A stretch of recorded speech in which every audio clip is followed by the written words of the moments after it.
একজন নিবেদিত প্রাণ মানুষ হিসেবে কাজ করেছে। আমি সেদিনও বলেছি, একই কথা বলছি, অত্যন্ত পর উপকারী। দলকে ভালোবাসতেন, কলাখালীকে ভালোবাসতেন। এই ইউনিয়ন, দুর্গাপুর, টোনা, এই সকল ইউনিয়নে তার একটি প্রচন্ড বিচরণ ছিল। বয়সে কমপক্ষে রিপন 15 থেকে 20 বছরের ছোট হলেও হতে পারে, 15 বছরের নিচে নয়। এবং তার সাথে আমাদের আর এক নেতা হাসান মোল্লা, তিনিও ইন্তেকাল করেছেন। তাদের রুহে মাগফিরাত কামনায় আজকের এই শোক সভা এবং আলোচনা দোয়ার সম্মানিত সভাপতি, আমাদের সকলের প্রিয় গিয়াসউদ্দিন চান ভাই, মঞ্চে উপবিষ্ট রয়েছেন আমাদের রাজপথ থেকে উঠে আসা অত্যন্ত মজলুম একজন ছাত্রনেতা থেকে জননেতা গাজী ওহিদুজ্জামান লাবলু, আর একজন মজলুম লাবলু। আমরা জেল খেটেই মজলুম হয়েছি, কিন্তু শরীরে আঘাত নিয়ে মজলুম হয়েছে আব্দুল সালাম বাতেন, বাতেন কমিশনার বলে আপনারা চেনেন।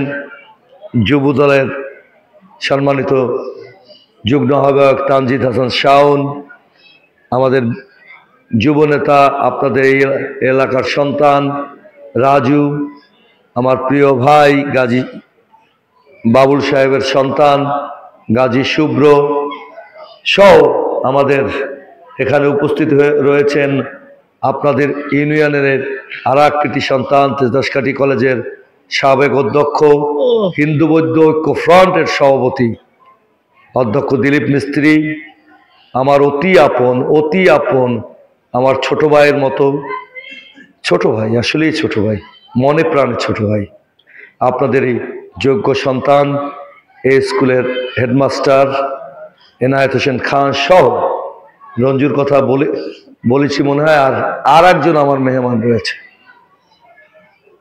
কোরআনের পাক হইবে ইনশাআল্লাহ, রিপনের ছেলে। আমরা আজকে দোয়া করব ও যেন বড় আলেম হয়, যেন বলি রিপনের ছেলে যেন বড় আলেম হয়। আল্লাহ যেন এটুকু কবুল করেন। ওর বাবা ছিল পরোপকারী, যেটুকু আয় করেছে মানুষের জন্য ব্যয় করেছে। নিশ্চয়ই মহান আল্লাহ রাব্বুল আলামিন ওই দান, ওই পরোপকার কবুল করে, একটু জাররা পরিমাণ কবুল করে তারা যেন বেহেশত নসিব করে। এটুকু কবুল করলেই যথেষ্ট। আমাদের মতো একটু ক্ষুদ্র মানুষের জন্য আল্লাহর কাছে কবুলের একটু তাহলেই তো আমরা সব পাপ মুছে যাবে, সব কষ্ট দূর হয়ে যাবে। প্রিয় ভাইয়েরা, প্রিয় মুরব্বিয়ান, আমি কিছু কথা বলতে চাই। রিপনরা আমাদের বিজয় দেখে যেতে পারে নাই, কিন্তু বিজয়ের একটি আকুতি ছিল। আমি দেখেছি বিভিন্ন সময় এই অঞ্চল থেকে, বিশেষ করে আমি যত মানুষ পাঠিয়েছি, পপুলারে কতটুকু কনসেশন দেওয়া যায়, ঢাকা মেডিকেল অথবা সলিমুল্লাহ সরকারিভাবে কি সুযোগ নেওয়া যায়, ঔষধ কিনে দেওয়া যায়, ভর্তি করা যায়, দিন রাত পরিশ্রম করেছে।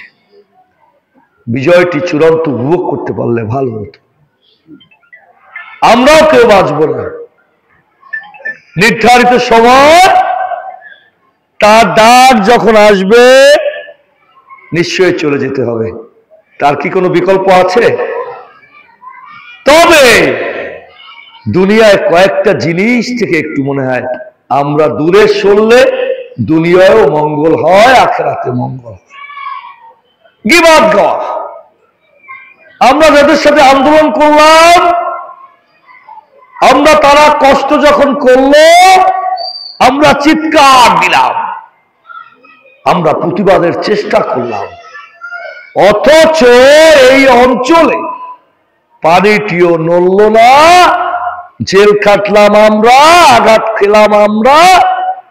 এখন আবার আমাদের বিরুদ্ধে শীর্ষ নেতা থেকে দেশের মধ্যে বিভাজন করার জন্য মিথ্যা অলিক কাল্পনিক কথা বলে।